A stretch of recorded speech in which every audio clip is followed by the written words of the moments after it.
On Asia Down Under, capturing Wellington's Indian community through art. China, get ready, the evocative art of painting a body is coming your way.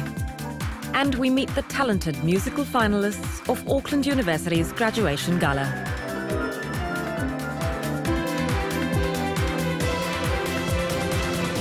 Kia ora and welcome to Asia Down Under. The English Channel, the 35-kilometre body of rough and cold water, has long been the do-before-you-die challenge for many long-distance swimmers. However, in July, a group of young school students are going to attempt to cross the channel in a relay against a UK school. Director Stephen Chu has that story.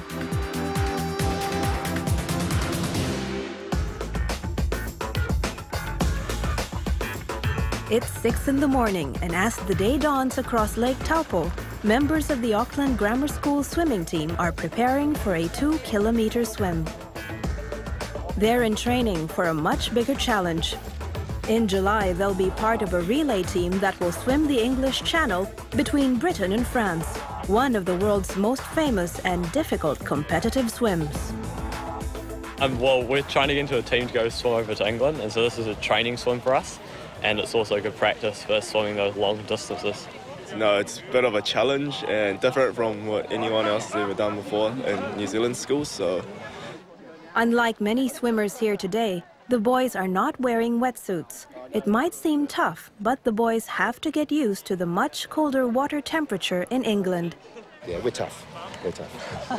No, the reason is because when you swim the English Channel, you can't wear a wetsuit. Because the original guys who swam it, Captain Webb, I think his name was, back in the 1800s, didn't have a wetsuit because they weren't invented.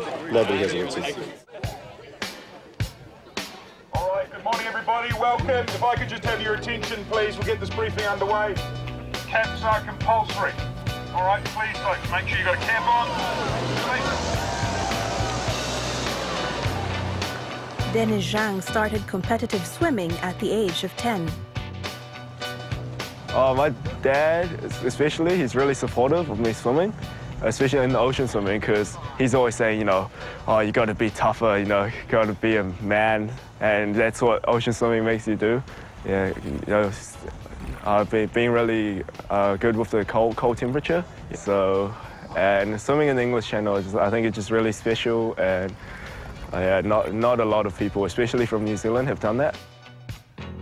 The idea of swimming across the English Channel came from Coach Graham Beaumont. The idea originally came from watching a BBC documentary of Eton racing Harrow.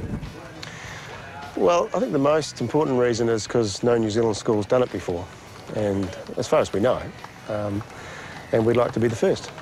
We drew up the idea and we sent it off to a number of schools, firstly Eton, but unfortunately they weren't able to take up the challenge for various reasons. So we started to go to other schools, and I found out that we had a relationship with Wellington College for England, having played them in rugby a couple of times. So, and they proved to be keen to race us, so that was good. Today's swim in Taupo highlighted the sort of issues that can come up. Swimming was pretty fun, but I kind of got lost along the way, so yeah. Congratulations. Started going towards the other bay instead of this one, yeah, halfway through. It was really good. It was a lot harder than I thought it'd be, especially around the middle. It was a long way, and you didn't swim in a straight line, so Graham's right that direction's really important, and I know I need a new pair of goggles now. These dedicated young men have been training for a year. Another training today is Terry Kim. Well, I started swimming because of my asthma problems, and now I've been junior champ at the school, being third nationally, and came first, second, and third in Auckland age groups. Another challenge for the boys is cost. Taking part in an event like this is going to be expensive. They reckon it will cost about $7,000 to $7,500 per boy, so we're hoping to fundraise about half of that. And we're selling samosas. We've got an auction evening coming up, and they're doing a sponsored swim. So well, if we can raise as much as we can, reduces how it hurts my pocket. It's quite expensive, but my dad says, you know, if you want to go, you know, I can pay for it. It's not, we're not going to be like, have to stop eating to get me there, but it is really expensive. The distance across the English Channel is over 35 kilometers. The rough seas and colder water temperature make it tougher for swimmers. We'll be swimming in a relay, six-person relay, which is a standard format, and so there are 6 people swimming an hour about. So first swimmer goes in for an hour. After the hour, the second swimmer's already in the water behind him. He takes over for the next hour. So we're anticipating we'll take somewhere between 10 and 12 hours, so each swimmer will do probably two shifts of an hour. The weather, however, didn't change. Passing on his expertise is New Zealand long-distance swimmer Philip Rush. He's the current world record holder for the fastest double and triple crossing. I think the most important thing is when they get there, they prepare themselves well. The frustrating things I think they will find is being in Dover. The water temperature isn't that warm, the weather isn't that good, and actually waiting for their set of tides. Now that is the frustrating thing. You have to be in a frame of mind that you stay relaxed, and because every day is different. If you don't get the next 2 sets of tides, you're knackered. You have to take the local knowledge of the pilots, and when they ring and say, right, we're going today, you've got to be ready to go. And that could be any hour of the day or night.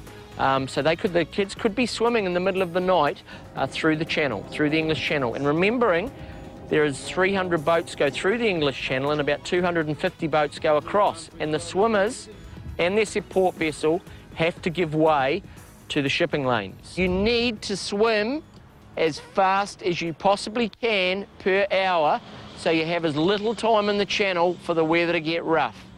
When you hit that water, you've got to come from behind, tag the swimmer, get on with your job. If you're feeling... Well, we were taking a team of up to 15 boys with us, and obviously out of that, up to 9 will be disappointed, and I mean, I'll be disappointed too. I'd like to pick everybody, but not everyone can. And how we will pick it, as I say, we're probably looking at speed, looking at coldness and stuff like that, you know. We won't make that decision until we get to England, though. I'd be gutted. I mean, I'd still support the team, but it won't be as much fun, I guess.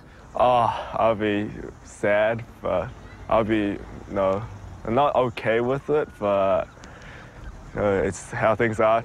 Oh, just train hard, turn up to everything, yeah, pretty much just train hard and hopefully be in the top 6 by the time we get to England. So good luck to the team and good luck to Terry and Dennis.